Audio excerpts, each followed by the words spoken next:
Tapi pada saat ibadahnya jangan. Gitu. Emang Bapak pernah kalau sholat itu gitu? Kan enggak kan? Gitu. Enggak, kita sholat nggak pernah kayak gitu. Tapi kenapa kok umrah tiba-tiba jadi seperti itu? Jangan ya, jangan. Jadi seperti itu. Jadi nanti pada saat tawaf, pada saat sa'i, tidak ada yang sibuk mengeluarkan HP.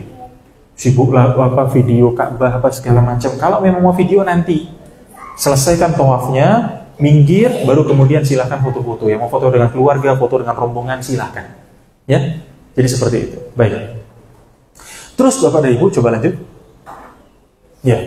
Adapun antara rukun Yamani dan Hajar Aswad disunnahkan membaca zikir ini. Rabbana atina fid dunya hasanah wa fil akhirati hasanah wa qina adzabannar. Berarti di posisi mana? Coba buka yang Chrome yang tadi, gambar yang terakhir tadi. Berarti yang mana? Dari mana? Dari sini sampai ke mana? Sampai ke Hajar Aswad. Posisi ini, di daerah ini saja yang ada bacaan khususnya. Sisanya nggak ada bacaan khusus. Jelas ya?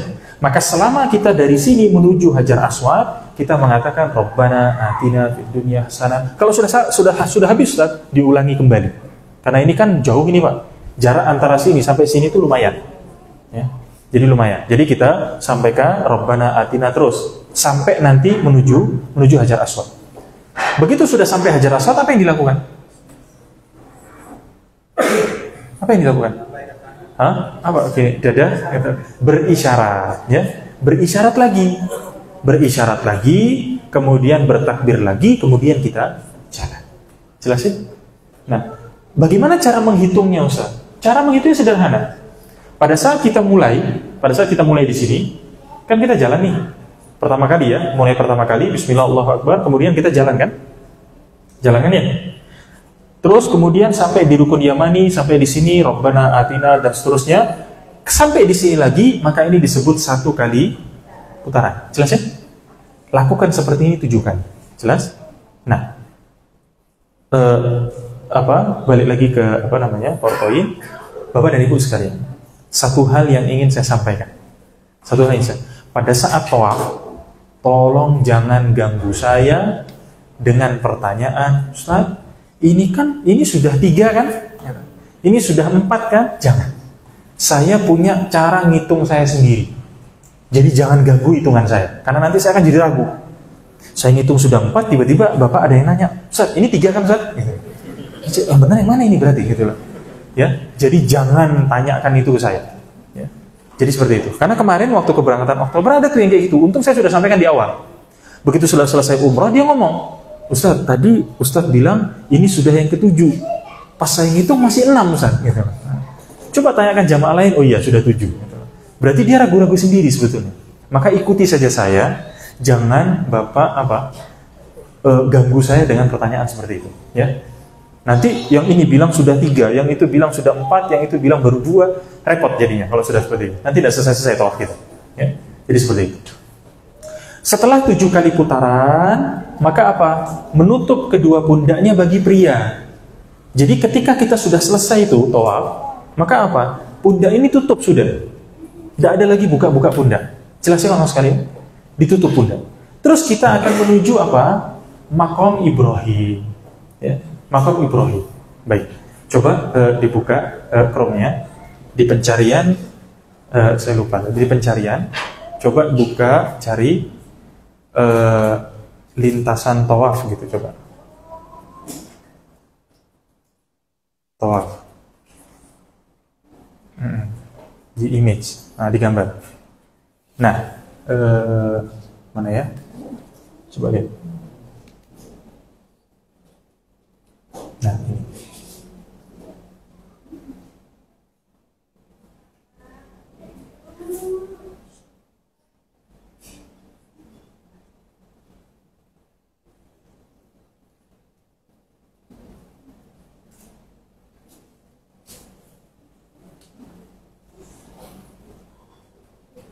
Nah, ini. Baik, Bapak dan Ibu, coba kita lihat di sini. Ya, Bapak dan Ibu sekalian, coba, kenapa itu gambarnya? Iklan. Baik. Blokir aja itu semuanya itu. Nah, sudah. Baik, Bapak dan Ibu sekalian, coba diperhatikan. Tadi, sekalian ngetes. Mana yang sudut Hajar Aswad? Saya tulis ya, ini 1, ini 2. Mana? 1. Nomor 1 ya. Jadi di sebelah sini, ini sudut Hajar Aswad. Oke. Kita akan mulai dari sini, kemudian kita akan muter begini ya. Makanya tadi saya sampaikan, kita akan mencari lintasannya agak jauh. Jadi mungkin di sebelah sini nanti kita akan melintas. Ya. Karena kalau sudah dekat, akan banyak jamaah lain. Biasa kalau sudah ada jamaah lain, mereka itu nggak mau terpisah, sehingga saling berpegangan. Akhirnya jamaah kita diterobos, jamaah kita yang pecah. Jadi kayak gitu. Jadi dari sini, setelah sudah 7 kali putaran, teman-teman sekalian, sudah 7 kali putaran, nanti kita akan menuju Maqam Ibrahim. Maqam Ibrahim itu yang mana? Yang ini nih, yang kecil. Oke? Tapi kita nggak ke sini. Kita akan berusaha mencari posisi yang kita bisa sholat menghadap Ka'bah, tapi di tengah-tengahnya ada Maqam Ibrahim. Paham maksudnya Mas sekali? Berarti posisinya nanti di sebelah sini nih. Cuma yang tahu ini seluruh dunia juga tahu. Gitu. Makanya nanti dari semua lintasan tawaf yang paling ramai itu sebelah sini. Gitu. Padatnya luar biasa. Oke? Tapi tetap kita akan berusaha mencari posisi yang di sebelah sini. Kalau nanti memang nggak bisa karena sudah sangat penuh, maka kita akan geser sedikit nanti. Ya, jadi seperti kalau memang sudah nggak bisa ya mau gimana lagi. Jadi nanti kita akan cari posisi untuk melaksanakan sholat. Nanti pada saat kita tawaf, semakin jauh atau semakin banyak putaran tawaf, nanti saya akan semakin jauh. Tujuannya supaya nanti begitu kita selesai, kita langsung masuk ke sini. Jadi nggak motong barisan jauh Ibrahim, kita membaca wattakhidhu min maqami Ibrahim musalla. Jadi sambil jalan ke arah makam Ibrahim itu kita membaca doa ini. Setelah itu Sholat 2 rakaat di belakang makam Ibrahim. Rakaat pertama setelah Al-Fatihah membaca Al-Kafirun. Hafal nggak ini surat ini? Kalau belum hafalkan ya, hafalkan ini. Ini kan gampang ini. Dan rakaat kedua Al-Fatihah kemudian Al-Ikhlas. Al-Ikhlas hafal? Apalah itu surat paling top itu. Nah, setelah sudah 2 rakaat ini, kalau Bapak dan Ibu mau istirahat duduk atau mau kemudian dokumentasi, mau foto, di sini waktunya. Setelah kita melaksanakan 2 rakaat ini, jelas ya? Jadi seperti itu.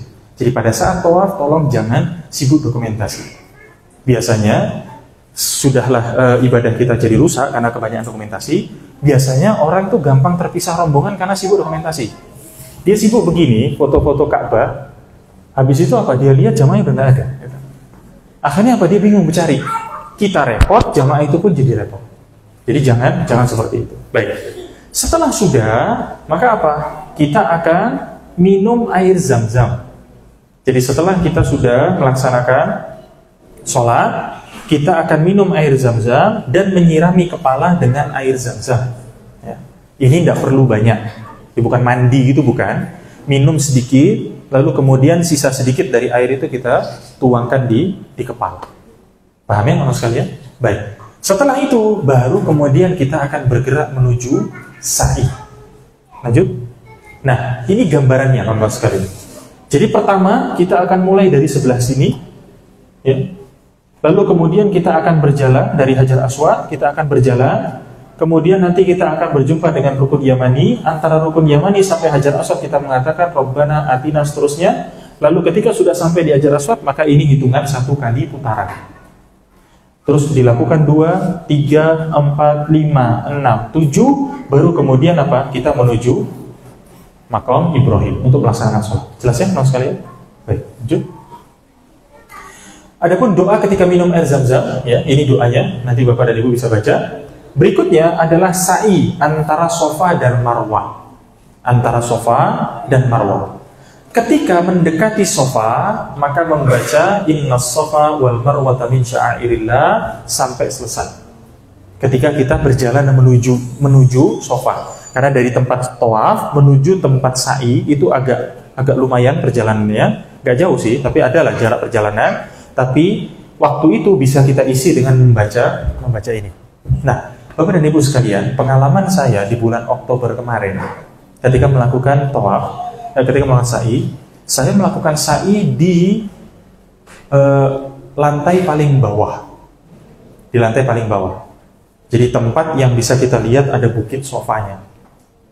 Cuma kemarin itu entah kenapa jamaah padatnya luar biasa. Benar-benar padat.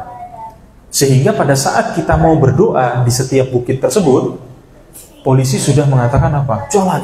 Karena kan ngelihat jumlah rombongan kita kan banyak ya. Gitu. Karena banyak, makanya disuruh cepat-cepat. Jadi doanya menjadi tidak maksimal. Maka kalau nanti ternyata memang tempat sa'i itu rame, padat, maka saya akan ajak Bapak dan Ibu naik ke lantai 2. Gitu. Ya. Tapi Ustaz nggak kelihatan bukitnya. Kita mau umroh bukan mau lihat bukit. Gitu. Ya. Yang penting pelaksanaan kita itu bisa benar. Jelasnya kalau sekalian. Jadi nanti kita lihat kondisinya nanti di sana seperti apa. Baik, lanjut. Kemudian setelah itu membaca kalimat abda'u bima bada Allahu bihi. Ya. Lanjut. Nah, ketika nanti kita sudah di Bukit Sofa, jadi nanti dari umroh, dari tawaf, kita akan berjalan menuju sa'i. Sa'i itu harus dimulai dari Sofa. Ya. Makanya kalau nanti kita tawaf sa'i tiba-tiba tulisannya Marwah salah. Kita mulai dari Sofa. Ketika sampai di Sofa, apa yang kita lakukan? Menghadap ke arah Ka'bah hingga melihatnya kalau bisa. Terus ngapain? Ini, baca ini. Oke, baca ini. Allahu Akbar, la ilaha illallah, terus sampai wa hazamal ahzaba wahdah. Baca ini.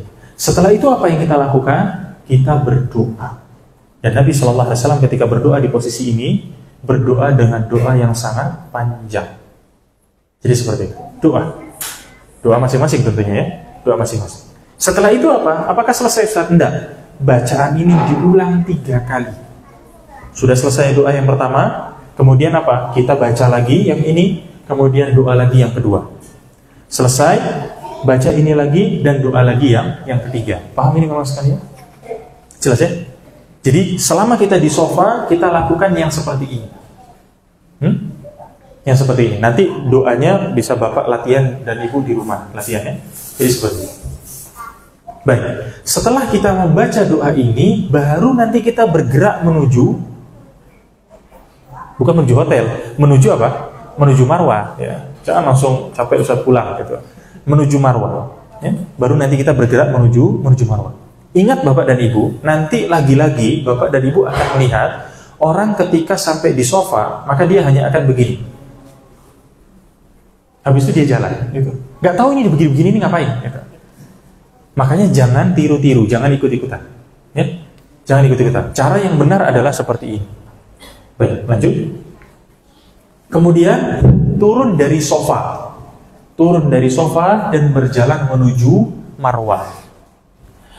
Bagi laki-laki disunnahkan berlari-lari kecil dengan cepat dan sungguh-sungguh di sepanjang lampu hijau yang berada di tempat sa'i. Jadi, begitu kita dari sofa, kan kita menuju Marwah. Nanti ketika berjalan menuju Marwah, ada lampu panjang begini. Lampu panjang, warnanya hijau. Ya, warnanya hijau. Nah, biasanya ketika sampai di lampu hijau itu, saya dan jamaah laki-laki akan berlari-lari kecil. Ibu-ibunya gimana? Ibu-ibunya nggak usah. Ya, ibu-ibunya nggak usah. Dan juga bapak-bapak yang memiliki penyakit bawaan dan tidak bisa ikut berlari, jangan. Ya, jangan. Jadi kalau memang tidak bisa, kakinya sakit, apa segala macam, tidak usah ikut berlari. Tapi nanti saya akan lari, dan jamaah laki-laki yang memang bisa, maka ikuti saya dari belakang. So, berarti jamaah pecah? Iya, jamaah pecah pada saat itu. Cuma nanti setelah lari, saya akan nunggu di sana dengan jamaah-jamaah laki-laki yang lain. Sampai nanti jamaah ibu-ibu sudah sampai di kita, baru kemudian kita jalan lagi. Jelasnya teman-teman sekalian? Jadi seperti itu. Baik. Terus setelah tiba di Marwah, mengerjakan apa yang dikerjakan di sofa. Mengerjakan apa yang dikerjakan di sofa. Perjalanan sofa ke Marwah dihitung 1 putaran. Jadi begini, kawan-kawan sekalian. Coba dilanjutkan halaman berikutnya. Nah, Kita kan mulai dari sofa, ya. Berjalan, ini lampu hijau, berjalan menuju apa? Marwah. Perhitungannya gimana? Dari sini ke sini itu satu. Jadi bukan dari sini ke sini dihitung satu. Jadi dulu ada seseorang ngomong ke bapak saya ketika melaksanakan umroh, bapak saya bimbing jamaah. Kemudian ada yang ngomong, Ustaz, ibunya Nabi Ismail itu kuat banget ya. Kenapa? Pada saat sa'i itu luar biasa capek saya. Gitu. Saya lakukan 7 kali putaran. Gimana 7 kali putaran? Tadi dari sofa ke Marwah, habis itu ke sofa dihitung 1. Gitu. Jadi dia bukan melakukan 7, tapi melakukan 14 kali. Gitu. Jadi seperti itu kan ngawur ya, ngawur sekali. Ya. Jadi seperti itu. Jadi hitungannya dari sofa ke Marwah 1. Nah, pedoman mudahnya itu begini Pak. Mudahnya supaya gampang ingatnya. Selama kita di sofa, hitungan harus genap. Selama kita di Marwah, hitungannya harus ganjil. Ya. Kalau nanti Bapak sampai di sofa, Bapak ngitungnya 3, berarti keliru. Karena kan kita mulainya di sini, hitungan 0 di sini. Ke sini berapa? Dari Marwah ke sini 2. Gitu ya. Kemudian dari sini ke sini 3, sini ke sini 4. Dari sini ke sini 5, sini ke sini 6, kemudian apa? Dari sini ke sini 7. Ya. Jadi hitungan 7 terakhir harus di sini. Kalau sampai 7-nya di sini salah. Paham ya Mas sekalian? Maka nanti Bapak dan Ibu ikuti saja saya. Ya, dan insya Allah saya punya metode sendiri di dalam hitungnya. Paham ya Mas sekalian? Jadi seperti itu. Baik. Berikutnya sebelumnya tadi. Ya, tadi turun ya, kemudian berlari-lari kecil. Ketika berlari kecil di lampu yang hijau tadi, membaca ini, Rabbighfir warham innaka antal a'azzul aqrab. Terus setiba di Marwah, mengerjakan apa yang dikerjakan di sofa. Jadi doa yang tadi kita lakukan 3 kali di sofa, kita lakukan juga di Marwah. Nanti ketika sampai di sofa lagi gimana Ustaz? Lakukan seperti itu. Lakukan seperti itu. Makanya, teman-teman sekalian, pelaksanaan umroh kita, kalau saya bimbing umroh itu, paling cepat 3 jam. Ya. Paling cepat 3 jam, tapi rata-rata bisa sampai 4 jam. Pelaksanaan umroh kita. Ustaz, travel lain 1 jam selesai. Iya. Gitu. Karena cuma puter-puter, habis itu iya 1 jam selesai. Gitu. Tapi kita bukan melaksanakan lomba, tapi kita melaksanakan ibadah. Jadi seperti itu. Lakukan hal ini sampai 7 kali dan berakhir dengan Marwah. Lanjut. Nah, tahallul. Bapak dan Ibu sekalian. Penting untuk diingat pada saat nanti kawan-kawan berada di Marwah. Di Marwah. Biasanya, tapi kemarin saya lihat udah nggak ada sih. Tapi supaya jadi ini aja, jadi pengingat. Biasanya di Marwah atau ketika keluar dari Marwah akan ada orang yang nawari gunting. Jangan diterima, ya. Jangan diterima. Pokoknya jangan diterima. Biasanya kalau kita sudah terima dan kita sudah pakai untuk gunting-gunting rambut kita sendiri, nanti dia akan minta dengan jumlah yang fantastis. Kalau kita nggak mau ngasih, nanti ribut. Jadinya kacau, ya. Nggak usah. Nanti saya akan bawa bapak-bapaknya untuk pergi ke tukang cukur, tempat tukang cukur. Pokoknya mana lah yang nanti kita temui, nanti kita mampir di situ. Ya. Sedangkan ibu-ibunya memang nggak ke tempat cukur. Ibu-ibunya nanti akan potong rambutnya di kamar hotelnya masing-masing. Jelas ya? Baik. Setelah selesai sa'i, maka bertahallul dengan mencukur rambut. Untuk laki-laki, tahallul bisa dilakukan dengan 2 cara. Menggundul atau memotong pendek. Bapak-bapak sekalian, saya mau tanya, seandainya Nabi SAW saat ini masih hidup, kemudian Nabi menawarkan ke kita, mau didoakan 3 kali, atau mau didoakan cuma sekali? Bapak mau pilih yang mana? Benar ya? Benar ya ini? Hah? Mau 3 atau mau 1? Ini doa ya, bukan yang lain ya. Ini doa. Mau 3 kali doa atau mau 1 saja? Benar ya? Nabi SAW pada saat selesai melaksanakan umrah, maka beliau berdoa, Allahumma ghfir lil muhallikin. Ya Allah, ampunilah dosa orang-orang yang mencukur habis rambutnya. Lalu para sahabat tanya, wahai Rasulullah, yang hanya memendekkan gimana? Maka Nabi mengatakan, ya Allah, ampunilah dosa orang-orang yang menggundul habis rambutnya. Ditanya lagi, yang mendekkan? Ya Allah, ampunilah dosa orang-orang yang menggundul habis rambutnya. 3 kali seorang Nabi. Terakhir baru kemudian Nabi mengatakan apa? Ya Allah, ampunilah orang yang memendekkan rambutnya. Sekali aja didoakan. Jadi sekarang pertanyaannya lagi, mau 3 kali didoakan oleh Nabi atau sekali? Hah? Kok nggak ada jawabannya sekarang? Hah? Benar ya? Benar ya? Jadi semua laki-laki nanti kita akan menggundul habis rambut kita. Hah? Bapak dan Ibu sekalian, insya Allah tumbuh lagi. Ya, ini saya keberangkatan Oktober. Ya, kita kemarin Oktober ya, terakhir Oktober. Sampai sekarang saya belum potong rambut. Ya, tumbuh lagi, alhamdulillah. Dan bapak-bapak sekalian, bapak sudah menghabiskan uang puluhan juta. Masa iya masih sayang-sayang sama rambut ini? Ya, kita ingin mendapatkan ibadah yang maksimal benar. Ya, maka nanti apa? Cukur habis rambut kita. Ya, insya Allah tumbuh lagi. Ya. Dan ibu-ibu juga bakal senang nanti ngelihat bapak-bapaknya gundul. Benar Pak, percaya dengan saya. Begitu ketemu nanti dengan istrinya, pasti istrinya ketawa. Gitu. Ya, artinya senang dia, gitu. Bahagia. Gitu. Ya, banyak pahala kita. Jadi seperti itu ya. Nah, baik. Dan Bapak dan Ibu sekalian, untuk nanti mencukur itu biasanya biayanya itu sekitar 10 rial untuk 1 orang. Ya, 10 rial. Maka saya sarankan untuk yang melaksanakan umroh nanti, ya, bawa uang. Ya, bawa uang. Supaya nanti apa? Kita nanti nggak bolak-balik, pergi ke hotel ngambil uang, datang lagi, habis itu balik lagi ke hotel, biar nggak bolak-balik.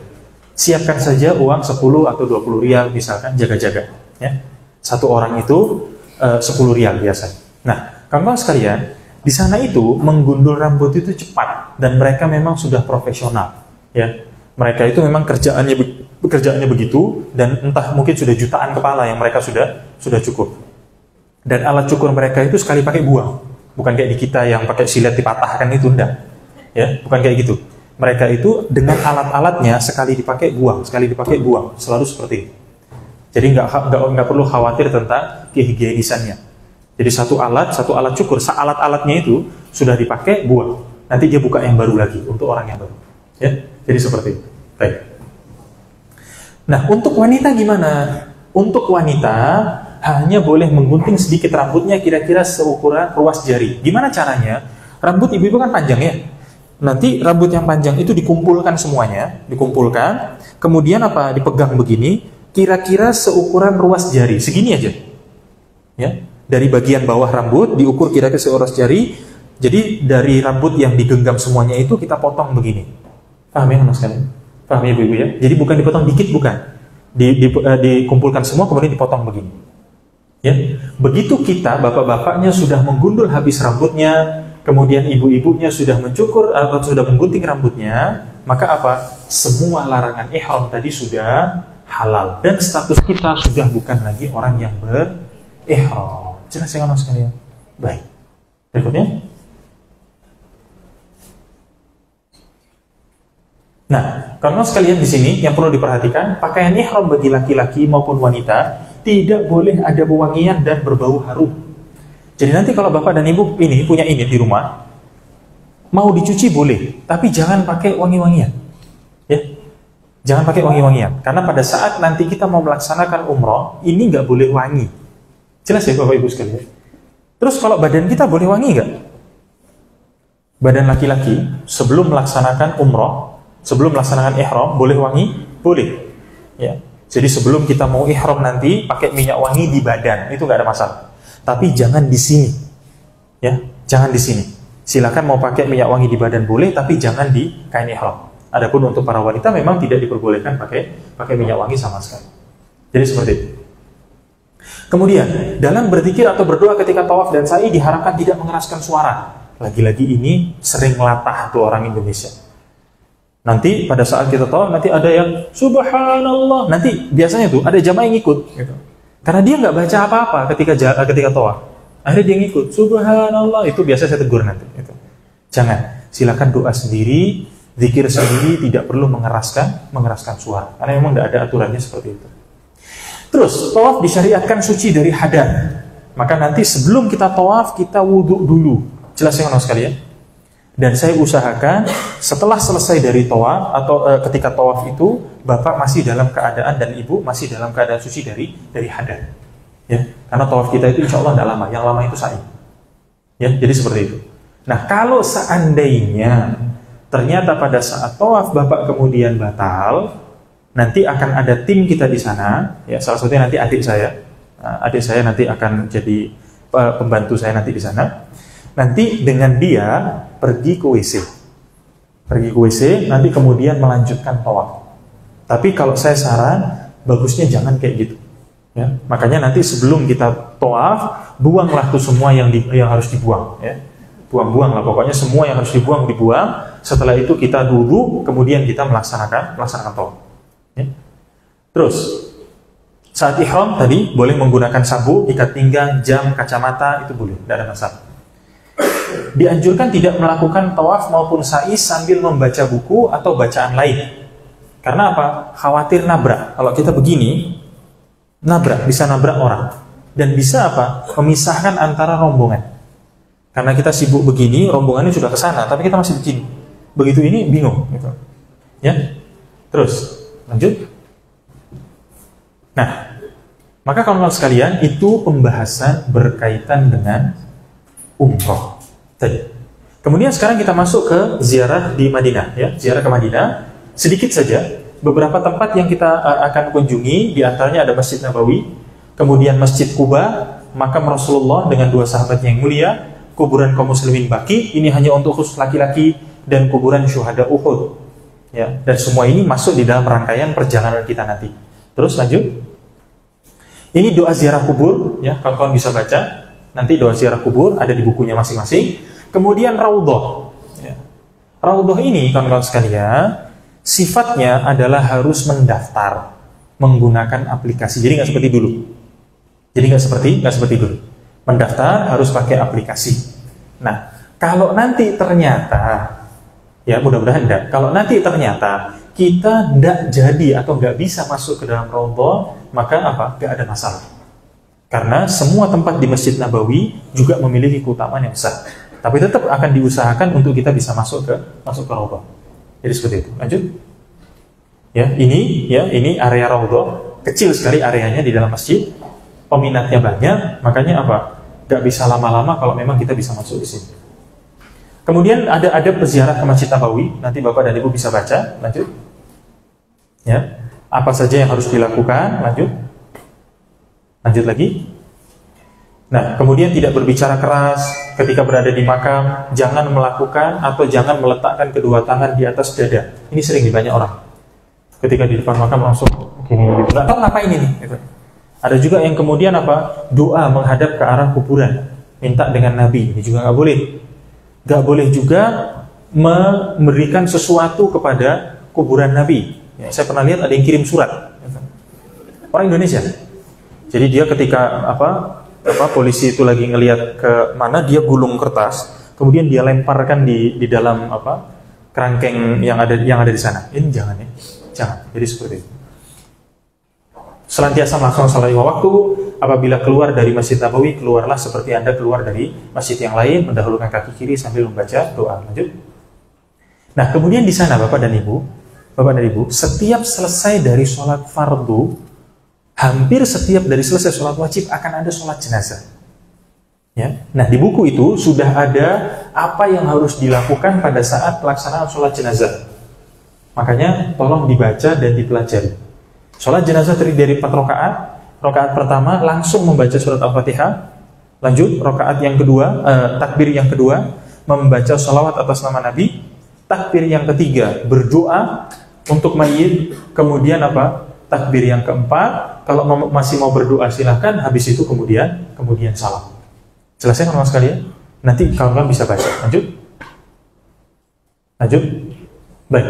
Maka itu kawan-kawan sekalian, pembahasan secara ringkas tentang manasik umroh kita. Dan nanti ketika di Tanah Suci, nanti akan saya berikan pemantapan lagi. Baik. Masih ada waktu kawan-kawan sekalian, kita ingin membahas rancangan atau rencana perjalanan kita di PowerPoint 1. Nah, ini untuk kegiatan keberangkatan di bulan Januari nanti yang dengan saya, ya. Baik. Oh iya.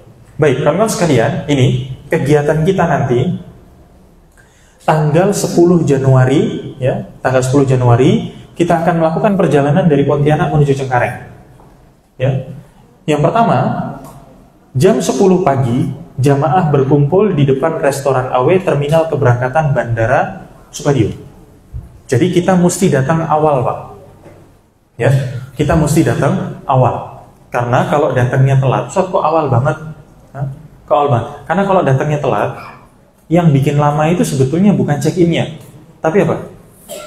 Pamitnya itu loh. Tidak selesai-selesai gitu. Yang JP ke kanan, kiri, habis itu kanan lagi, habis itu kiri lagi, ya selesai-selesai gitu. Jadi kalau memang mau lama-lama pamitannya, datangnya awal. Ya. Makanya di sini kita kasih waktu jam 10. Ini sudah harus kumpul. Ya, maka kalau mau datang lebih awal tidak ada masalah. Dan saya insya Allah akan datang lebih awal. Saya usahakan akan datang lebih awal. Terus menyerahkan koper kepada tim Sofwan dan dilanjutkan proses labeling dan loading bagasi. Jadi nanti begitu Bapak sampai di sana nanti sudah ada tim yang nunggu. Koper yang besar itu langsung dikasihkan ke tim yang sudah ada di sana. Jelas ya? Jadi nanti biar timnya nggak bercari, Pak.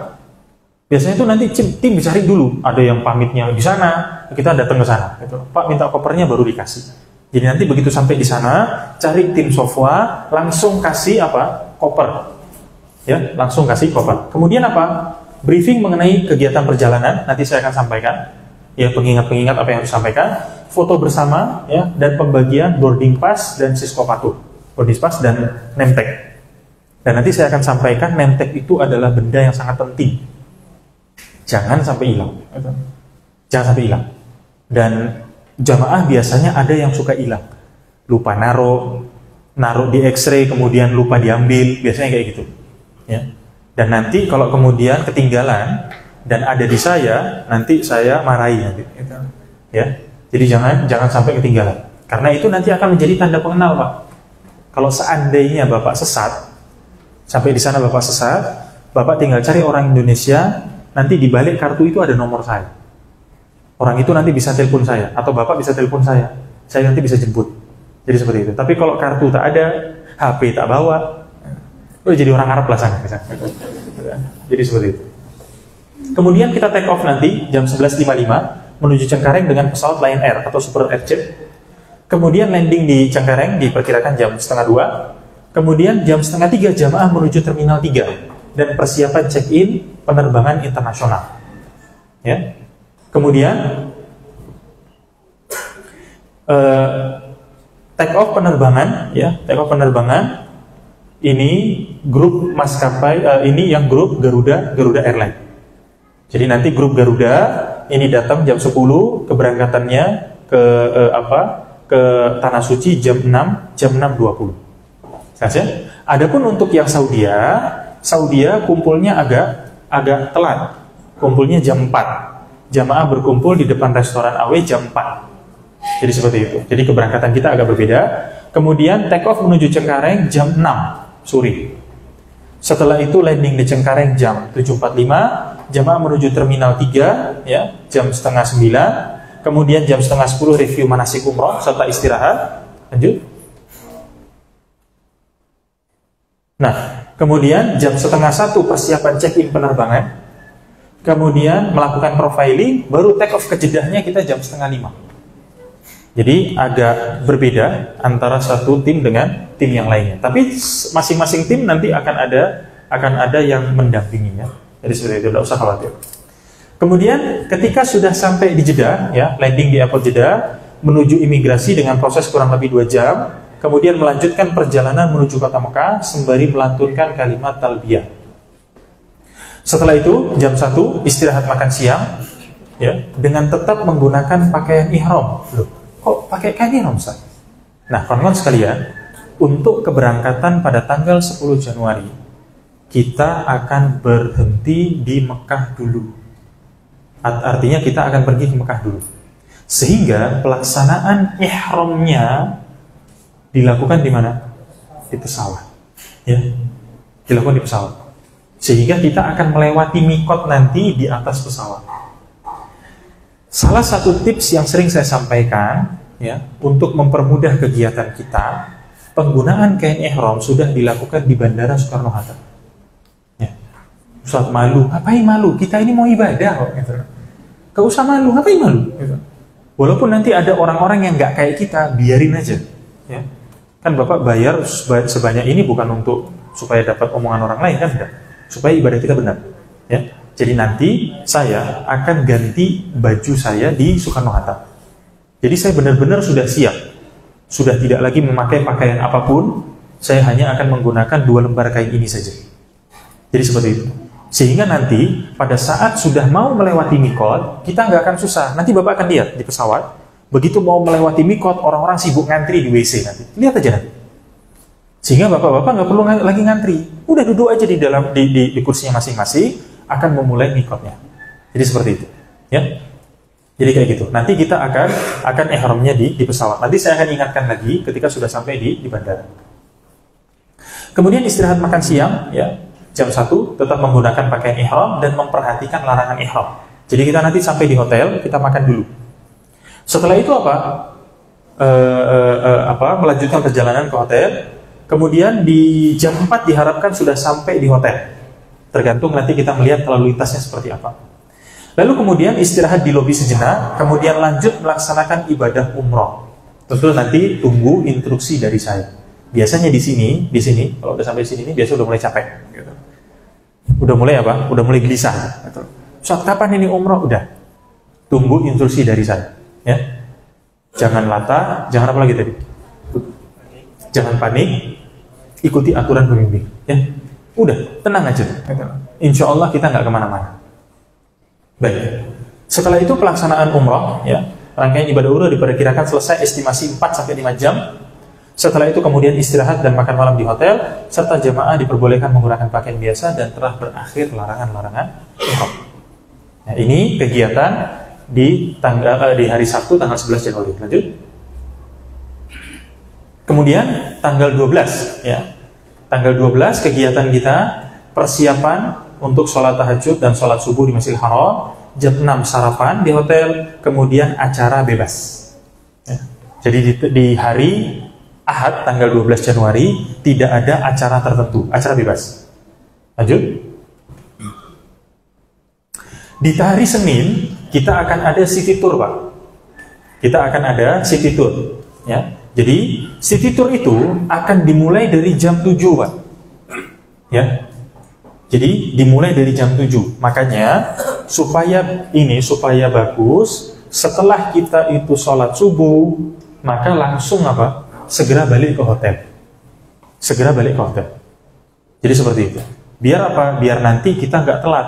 Kalau kita telat, maka city tournya akan semakin telat. Kalau city tournya semakin telat, berarti apa? Kita ketika city tour nggak bisa lama-lama. Misal nih, telat nih, karena nunggu jamaah, kita berangkat jam 8. Jam 11.30 sudah harus selesai, Pak. Selesai. Jadi mau kita mulainya jam berapapun, selesainya tetap 11.30. Jadi seperti itu. Nah, ini juga kadang menjadi masalah. Biasanya apa? Karena kemacetan, bis terlambat datang. Ya. Maka mulailah jamaah apa? Panik. Ustaz, ini mana ini mau ini? Bentar, itu nggak usah panik, ya. Karena panik itu menular. Terus jam 11.30 jamaah sudah balik lagi ke Masjidil Haram. Kemudian setelah itu acara bebas, ya, acara bebas. Bapak mau ke Masjidil Haram, Bapak mau beli coklat Dubai dan sebagainya, silakan. Lanjut. Baik, di hari Selasa, ya, ini opsional city tour Taif. Ya, bagi Bapak dan Ibu yang kemudian sudah menghubungi pihak travel dan ingin melaksanakan kegiatan di Taif, maka nanti dilakukan di hari Selasa. Ya, dilakukan di hari Selasa. Adapun yang tidak ikut, maka bisa memperbanyak kegiatan ibadahnya di Masjidil Haram. Lanjut. Nah, kemudian di hari Rabu tanggal 15 Januari kita akan pergi dari Mekah menuju Madinah. Ya. Makanya perjalanan ini, Pak, sebetulnya saya secara pribadi, ya, saya lebih suka model perjalanan kayak gini. Kenapa? Karena kegiatan inti ibadah kita, kegiatan inti perjalanan kita udah selesai. Sisa waktunya bisa dipakai untuk ibadah dan belanja. Ya, ibadah dan belanja kan itu aja yang dimaukan sebenarnya sama ibu-ibu terutama. Ya, jadi apa? Ketika sudah selesai itu enak. Tapi kalau kita perginya ke Madinah dulu, bukan tidak enak. Cuma apa? Ada tanggungan di situ. Kayak belum selesai kegiatan ibadah kita. Nah, biasanya sebagian jamaah udah keburu sakit duluan. Jadi ketika sampai di Mekah, ibadahnya biasanya kurang maksimal. Tapi kalau sudah sampai di Mekah duluan, sudah umroh duluan, maka apa? Kegiatannya jadi lebih ringan. Ya, mau sakit-sakit lah gitu. Ya, tapi nggak usah sakit juga. Jadi seandainya sakit pun tidak ada masalah. Ya. Kemudian persiapan check-out jam 10, ya. Persiapan check-out jam 10, kemudian makan dan sholat zuhur di Masjidil Haram. Ya, makan siang dan sholat zuhur. Kemudian di Masjidil Haram kita sholat, dilanjutkan dengan menjamak qasar sholat. Ingat-ingat ya, nanti saya akan ingatkan lagi ini. Pada hari Rabu tanggal 15 Januari, pada saat kita mau melakukan perjalanan dari Mekah menuju Madinah, kita sholatnya jamak dan qasar. Ya. Ingat-ingat itu nanti. Nanti saya akan ingatkan lagi ketika di sana. Kemudian setelah itu jam 2 baru jamaah bergerak menuju perjalanan ke kota Madinah dengan menggunakan bis, estimasi sekitar 5 sampai 6 jam, adapun dengan kereta cepat sekitar 2 jam. Ya. Biasanya saya akan ikut yang pakai bis. Kemudian sampai di Madinah, check-in kita jam 7, setelah itu acara bebas. Ingat-ingat Bapak dan Ibu sekalian, dimanapun kita berhenti, baik pertama kali sampai di Mekah atau pertama kali sampai di Madinah, mau yang sudah pernah umroh atau yang belum pernah umroh, saya akan larang untuk keluar dari hotel terlebih dahulu. Pertama kali kita keluar dari hotel, saya akan tunjukkan arah dan patokannya. Ya, makanya nanti pada saat awal turun dari hotel dengan saya, tidak usah main HP, tidak usah ngobrol, tidak usah ngapa-ngapain. Nanti saya akan tunjukkan. Patokannya ini, patokannya begini. Kalau Bapak lihat bangunan ini, noleh ke sebelah sini. Jadi nanti Bapak ketika pergi atau Ibu pergi ke Masjidil Haram, tidak perlu dengan saya lagi nanti. Bisa pergi sendiri, bisa pulang sendiri. Jelas ya? Seandainya, mudah-mudahan tidak, seandainya tersesat, kalau nanti telepon dengan saya gampang tuh ngarahkannya. Lewat telepon saya nggak perlu datang. Asal sudah paham apa? Patokan-patokannya. Nah Bapak sekarang lihat tuh, Zam-Zam itu, menara yang paling tinggi itu. Coba lihat, itu ada di posisi mana Bapak? Nah sekarang Bapak nanti belok ke sini dan sebagainya. Ya, jadi seperti itu. Begitu pula di Madinah. Begitu nanti sampai di hotel Madinah, jangan langsung buru-buru apa? Ustaz, ini saya mau sholat nih. Nanti dulu. Kumpul dulu kita, baru kemudian nanti saya akan tunjukkan arahnya. Jelas ya kawan sekalian? Jadi seperti itu. Nanti begitu pula masuk ke dalam masjid, bapak-bapaknya nanti ikut dengan saya akan juga tunjukkan patokan-patokannya, nomor-nomornya nanti. Jadi memudahkan Bapak dan Ibu untuk masuk dan keluar dari masjid dengan mudah. Kemudian acara bebas di hari tanggal 15 Januari, lanjut. Kemudian pada hari Kamisnya kita akan melakukan ziarah sekitar Masjid Nabawi. Jadi nanti kita akan keliling di Masjid Nabawi dan saya akan tunjukkan tempat-tempat bersejarah di situ. Ya, nanti saya akan tunjukkan di situ. Ya, dilakukan jam 8, ya, dilakukan jam 8 pagi. Jadi kalau bisa jam sebelum itu jam 6 itu sudah sarapan. Kemudian apa? Jam 8 kita akan mulai bergerak. Nanti saya akan keliling tuh di situ. Ya, di situ ditulis ada Masjid Wamama, Masjid Abu Bakar, Masjid Ali, pemakaman Baqi. Kita nanti keliling. Nanti saya akan tunjukkan semuanya. Setelah itu apa? Acara bebas, ya. Acara bebas. Kemudian juga akan ada taklim dan ini kalau memang memungkinkan. Ya, kalau tidak ya sudah tidak apa-apa. Setelah itu makan siang dan makan malam sudah disediakan di hotel. Lanjut. Nah, di hari Jumat. Hari Jumat ya sama sarapan pagi, lalu kemudian ada kegiatan apa? Raudhah bagi akhwat. Karena ikhwan dan akhwat, laki perempuan, ini laki, itu terpisah waktunya. Nggak sama, karena nggak bisa campur. Ya, jadi untuk para wanita dilakukan di jam 7.30 pagi. Jadi siap-siap di situ. Adapun untuk laki-lakinya nanti juga dengan saya itu di jam 4:30 sore. Ya. Tapi waktunya bisa mungkin bergeser-bergeser. Ya, jadi seperti itu. Baik. Setelah itu di hari Jumat kan kita mau melaksanakan Jumatan ya. Ya Pak ya.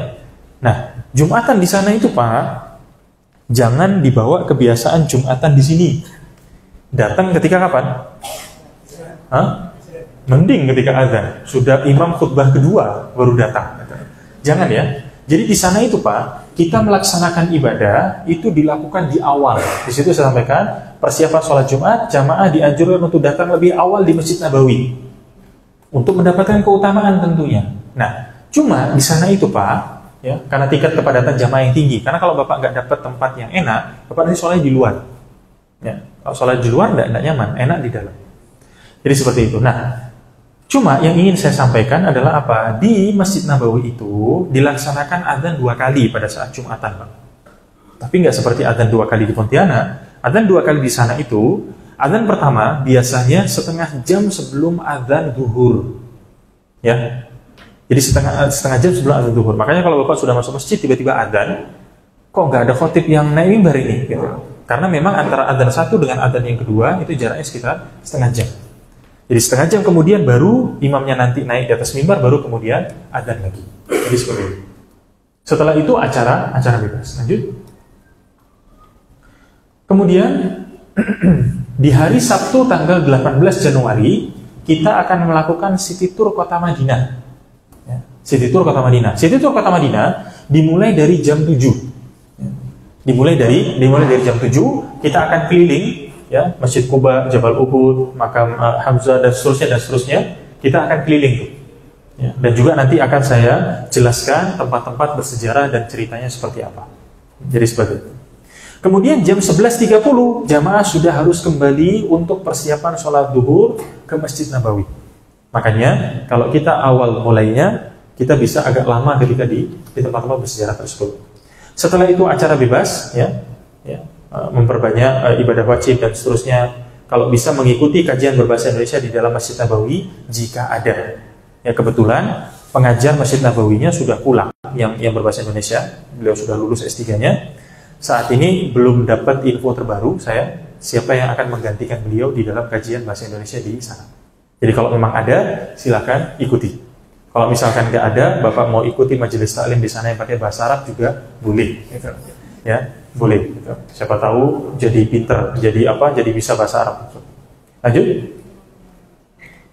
Nah, di hari Ahad tanggal 19 Januari, ya, baru jamaah akan bergerak dari Madinah menuju Jeddah.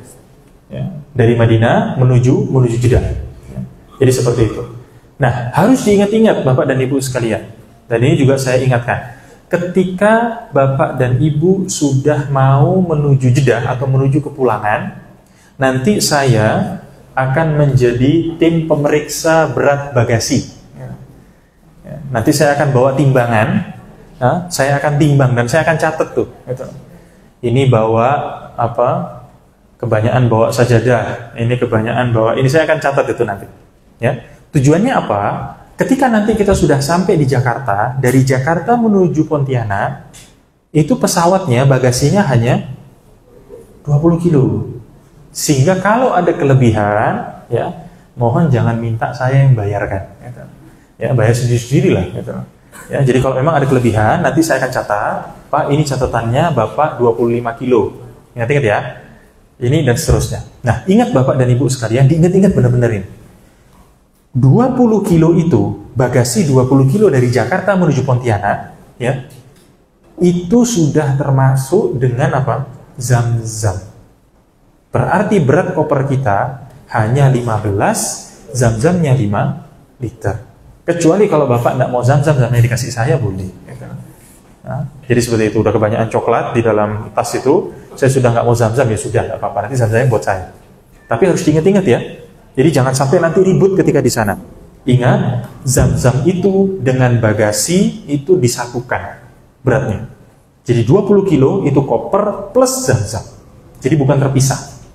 Ya, teman-teman sekalian. Makanya kalau nanti sampai kelebihan, kopernya 20 kilo. Nah, berarti totalnya adalah 20 tambah 5. Jadi nanti saya kayak hitung-hitung.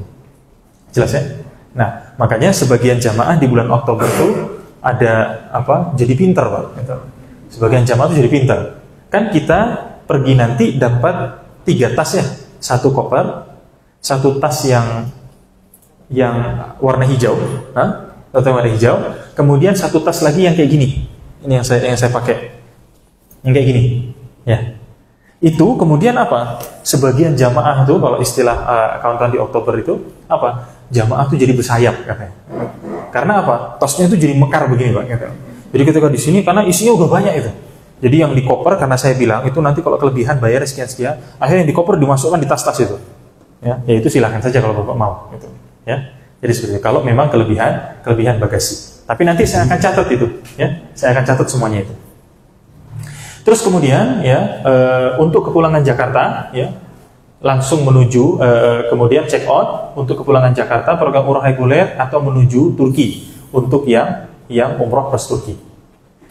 Terus kemudian apa? Sholat asar, lalu setelah itu jam 5 perjalanan menuju Jeddah ya. Menggunakan bis AC estimasinya 5 sampai 6 jam. Jadi kita dari Madinah tadi kita akan naik bis lagi menuju apa? Menuju Jeddah. Ya, jadi seperti itu. Kemudian setelah itu istirahat, makan malam, sholat maghrib serta isya. Jadi kawan-kawan sekalian, itulah gambaran kira-kira. Sedangkan kegiatan di Turki nanti akan ada itinerary-nya tersendiri. Jadi kira-kira inilah gambaran secara umum kegiatan kita nanti selama di tanah suci. Mulai dari pergi tanggal 10 sampai kemudian selesai dari tanggal 19. Jadi seperti itu. Ya, baik. Maka Bapak dan Ibu sekalian, itu pembahasan kita di kesempatan kali ini, dan silahkan dari Bapak dan Ibu kalau memang ada yang ingin ditanyakan berkaitan dengan apa yang sudah kita bahas ini, dipersilahkan. Silahkan Pak. Silahkan Pak. Baik, jazakumullah khairan wa barakallahu fikum Ustaz Abdul Rahman Mubarak dari Sini Insyaallah Taala atas pemaparan yang masya Allah ya. Jadi kita sudah tidak ragu lagi, kita sudah mengetahui apa saja rentetan dalam ibadah umroh, baik untuk yang sudah melakukan umroh, kita mulai jalan haji, apa saja yang melakukan umroh, dan juga para jemaah yang baru pertama kali. Jadi sekarang sudah sedikit tahu bagaimana cara-caranya atau tutorial kalau bahasa Arab sekarang ya. Dan kalau gitu untuk para jemaah yang ada pertanyaan mungkin silahkan, mungkin 2 pertanyaan dulu. Baik Pak, silahkan. Nama dari asalnya Pak? Bismillah, saya Heri asal ayat yang mau saya tanyakan asal ada umroh. Bolehkah kita melihatkan umroh untuk saudara kita yang telah meninggal pada umroh yang kedua?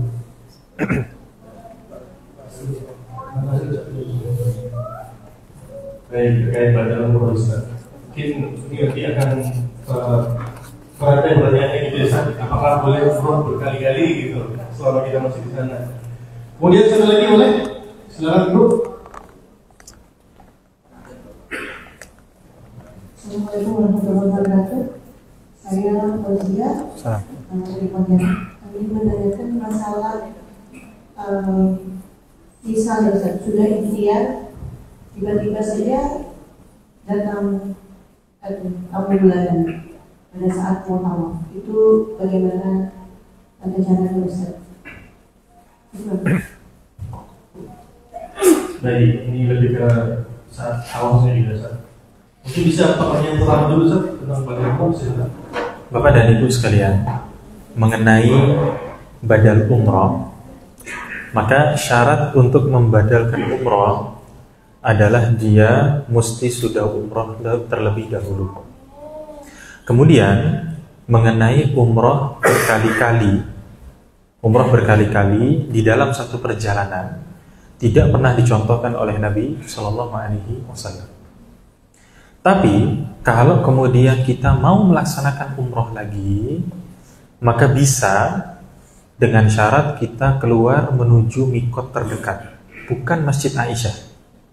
Ya, jadi bukan Masjid Aisyah, bukan Masjid Tanim kalau orang kita bilang Masjid Tanim atau Masjid Aisyah. Jadi bukan keluar ke situ, tapi pergi ke mikot terdekat. Mikot terdekat itu ada di Qardul Manazil ya, Qardul Manazil. Itu arahnya ke arah Taif, Pak. Jadi kayak kemarin keberangkatan Oktober itu beberapa kawan-kawan pergi ke Taif, minta ke Taif. Setelah sampai di Taif kemudian kita balik menuju Mekah. Perjalanan dari Taif menuju Mekah, di tengah-tengah itu nanti ada Masjid Mikot. Masjid Mikot. Kalau tadi kan di awal kita mikot di pesawat, udah selesai nih kan umrohnya. Nanti kalau memang mau lagi, bisa pergi ke Taif, Sekalian jalan-jalan di Taif. Habis itu apa? Pulangnya kita melaksanakan apa? Melaksanakan mikot lagi di Qarnul Manazil. Jadi seperti itu. Nanti bisnya akan berhenti di situ. Yang mau apa? Berniat umroh lagi bisa, tapi di situ. Adapun untuk yang berniat umroh keluar dari Masjidil Haram menuju Masjid Aisyah, kemudian balik lagi, ini tidak bisa. Nah, para ulama mengatakan ini yang seperti ini sama sekali tidak dicontohkan oleh Nabi Shallallahu Alaihi Wasallam. Ya, jadi seperti itu. Maka kalaupun memang Bapak mau, bisa dilakukan dengan cara seperti tadi.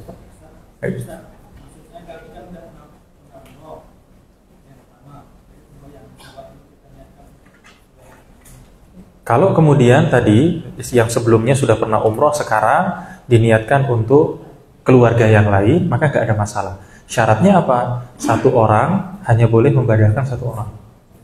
Jadi nggak bisa grup. Satu orang grup keluarga ini isinya 5, nggak bisa. Ya, jadi hanya satu orang saja. Ya. Yang kedua, Ya, yang kedua, pertanyaannya bagaimana kalau kedatangan tamu bulanan? Yang dimaksud oleh ibu tersebut kalau wanita itu haid ya, bukan tamu yang nagih utang, itu bukan. Jadi tamu maksudnya haid. Baik, Bapak dan Ibu sekalian, jika memang memang ibu-ibu itu datang bulan, dan memang kalau kita lihat di itinerary tadi, kita ada di kota Mekah berapa hari? Coba dilihat lagi. Kita ada di kota Mekah berapa hari? Mulai dari hari mana ini? Tanggal 11 ya. Tanggal 11 terus 12, 13, 14, 15 ya. Sampai 15. Nah, kalau ibu-ibu yang haid dan kalau diperkirakan haidnya berhenti selama kita di kota Mekah, ya, misalkan dari mulai Pontianak sudah haid nih, misalkan, kan kira-kira kalau sampai di kota Mekah dapat 2 hari di kota Mekah mungkin sudah berhenti haidnya. Nah, kalau kemungkinannya seperti itu, maka ibu-ibu nanti yang datang haidnya tidak ikut umroh bersama dengan rombongan, ya, tidak ikut, tetap di hotel, tetap berada dalam keadaan larangan ihram. Nanti kalau sudah suci melaksanakan umroh, baru setelah itu gunting rambut, ya. Tapi kalau misalkan Ustaz begitu sampai sana ternyata haid, dan kalau dihitung kayaknya apa? Tidak bisa itu. Kalau nunggu, maka kalau kita lihat penjelasan dari para ulama, untuk orang-orang yang memang sudah terikat dengan jadwal, dan kalau dia mengikuti jadwal tersebut dia nggak bisa umroh karena haid, maka yang dia lakukan khusus untuk wanita model kayak gini, dia tutup tempat keluarnya haid, kemudian dia laksanakan umrah seperti biasa. Khusus bagian tadi, ya. Tapi kalau nanti masih bisa ditunggu, ini kayaknya Ustaz 1 hari lagi ini selesai, maka apa? Tunggu 1 hari, nanti kemudian bisa melaksanakan umrah. Ya. Nanti kalau memang seandainya terjadi yang seperti ini, insya Allah nanti akan ada tim yang akan menemani ibu-ibu untuk melaksanakan umrah seperti ini, insya Allah nanti. Ya. Jadi seperti itu. Dan saya sangat sarankan Bapak Ibu jangan menggunakan obat penunda haid, ya, jangan, karena itu hanya akan merusak badan, sehingga nanti biasanya haidnya malah makin tidak karuan. Kemarin atau kapan ya, saya pernah didatangi jamaah tuh, jadi dia gara-gara pakai obat haid dari mulai di Indonesia, justru haidnya keluar sedikit-sedikit dan waktunya lama. Jadi malah bukan berhenti haidnya, tapi haidnya keluar sedikit, tapi jadi waktunya jadi makin lama. Aslinya biasa 4 hari malah jadi seminggu gitu. Jadi makin kacau jadinya. Makanya obat penunda haid itu biasanya akan merusak badan. Makanya banyak para ulama mengatakan jangan gunakan obat penunda haid. Ya, jadi seperti itu. Baik, semua atas jawabannya Ustaz. Kita kembali lagi ke pertanyaan. Di sebelah sini kita boleh sebelah sini, ya aku silakan. Sini dulu Ibu ya.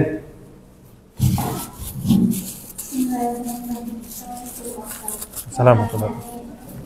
Ketika ada wajib umroh ya bagi wanita itu pakai ada mahramnya. Kalau enggak bayarnya berapa, terus kemana bayarnya? Baik, untuk yang berumroh dan mahram. Yang kedua, silakan. Assalamualaikum. Yang saya ingin tanyakan, ketika kita sedang berikram, baik pria atau wanita, misalnya di dalam kamar, itu kita bohong aja, atau mau istirahat, bolehkah kita membuka jilbab atau kaos kaki saja, itu baru masuk ke WC, atau laki-laki mungkin buka bagian atasnya baru masuk ke kamar mandi. Baik, silakan Ustaz. Yang pertama tentang tadi ditanyakan wanita yang umroh tanpa mahram, apakah bayar dam? Tidak ada, Bu. Tidak ada bayar-bayar apa-apa. Ya. Pembayaran dam itu hanya kalau Anda melanggar larangan-larangan ihram. Kayak tadi itu kan, Bapak misalkan sedang berihram tiba-tiba pakai minyak wangi. Umrahnya tetap bisa dilanjutkan, cuma nanti harus bayar denda. Denda itu bukan ditentukan oleh travel ya. Islam yang sudah menentukan hal tersebut. Nah, nanti kalau memang terjadi seperti itu, mudah-mudahan tidak, maka akan diarahkan nanti pembayarannya kemana. Nanti biasanya sudah ada aplikasinya untuk pembayaran itu. Jadi seperti itu. Kemudian yang kedua tentang apa tadi? Tentang kalau lagi berihram terus. Oh iya, iya. Bohong aja. Jadi kawan-kawan sekalian, ingat ya, kain ini bukan kain keramat, ya. Jadi kalau bapak sudah pakai kain ihram, ibu-ibu sudah pakai baju ihramnya, ya. Terus kemudian bapak mau ke WC, Ustadz mau mandi, boleh nggak dilepas atasnya? Jangankan atasnya, dua-duanya dilepas pun nggak apa-apa.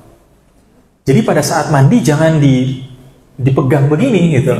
Kadang ada tuh, karena dianggap nggak boleh lepas. Jadi mandinya sambil pegang begini, nggak ada kayak gitu. Ini kain ini boleh dilepas kalau di kamar mandi.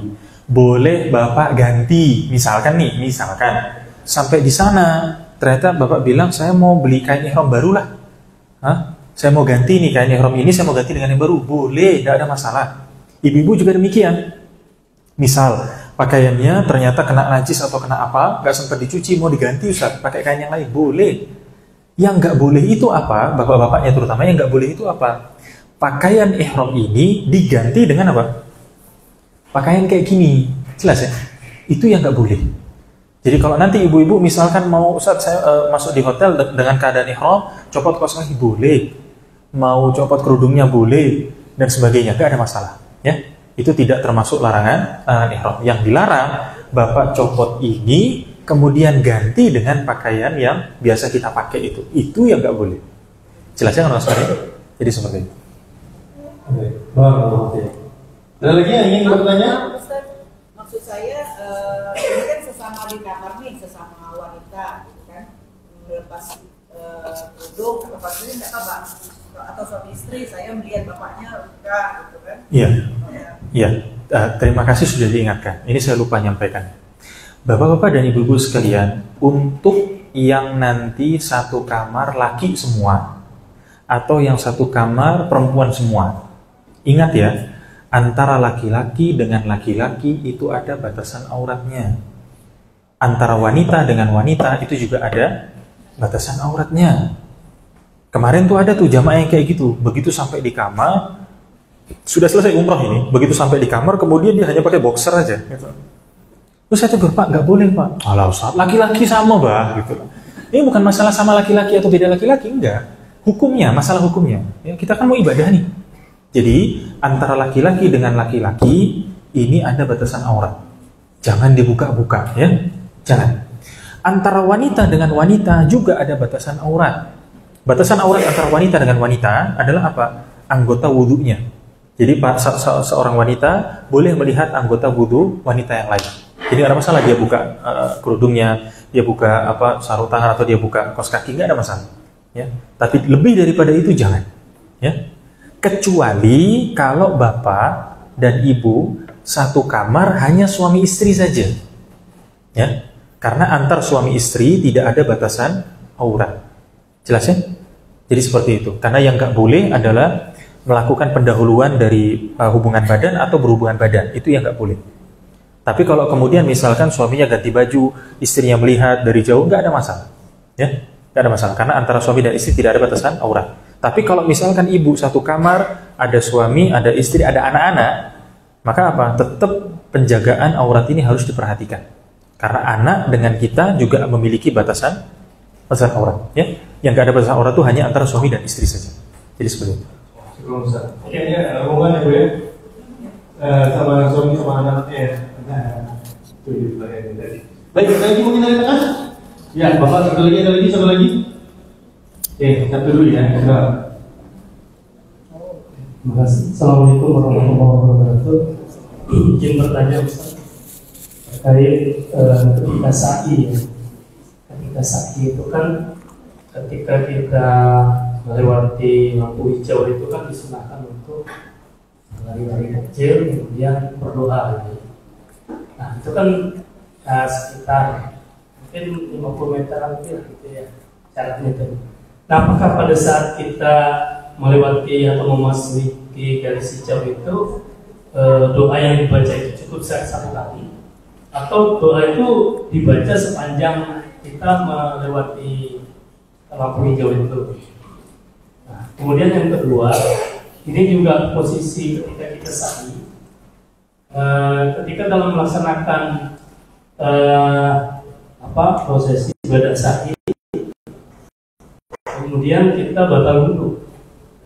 Nah, apakah kita harus berwudu kembali atau kita bisa melanjutkan ibadah sa'i tanpa berwudu? Demikian Ustaz. Assalamualaikum warahmatullahi wabarakatuh. Ya. Ada lagi? Ya. Baik. Bapak dan Ibu sekalian, ketika berada di antara atau sepanjang lampu hijau pada saat sa'i, maka doa yang dibaca itu sepanjang lampu hijau tersebut. Jadi selama kita berlari itu, ketika kita membaca doa tersebut berulang-ulang, ya. Jadi seperti itu. Adapun yang kedua, tadi sempat kita singgung, cuma mungkin saya nggak sempat kebaca, bahwa untuk tawaf diharuskan suci dari hadas. Tapi kalau untuk sa'i, Bapak berhadas pun tidak ada masalah. Jadi tidak usah wudhu lagi. Jelas ya? Jadi seperti itu. Jadi kalau misalkan Ustaz saya habis tawaf tadi batal, sa'inya gimana? Sah, tidak ada masalah. Sa'inya sah. Jadi tidak ada masalah karena sa'i tidak harus suci dari hadas. Jadi seperti itu. Tadi sempat ada memang pembahasan di Ustaz bahwa di sa'i, di saat sa'i memang boleh berhadas. Lupa di nomor berapa? Ya. Baik, ada lagi kira Bapak silakan satu. Ya, kita manfaatkan betul waktunya ya. Mungkin sekitar 5 menit baru kita sudahi. Assalamualaikum warahmatullahi wabarakatuh. Dalam pelaksanaan tawaf kita sunnah menyentuh merusak ajar sholat ataupun itu bagaimana? Di dalam diri sendiri sedangkan luar tubuh itu ada wewangian. Kadang-kadang ada juga yang kiswah Ka'bah. Mungkin ada wewangian. Apakah itu tidak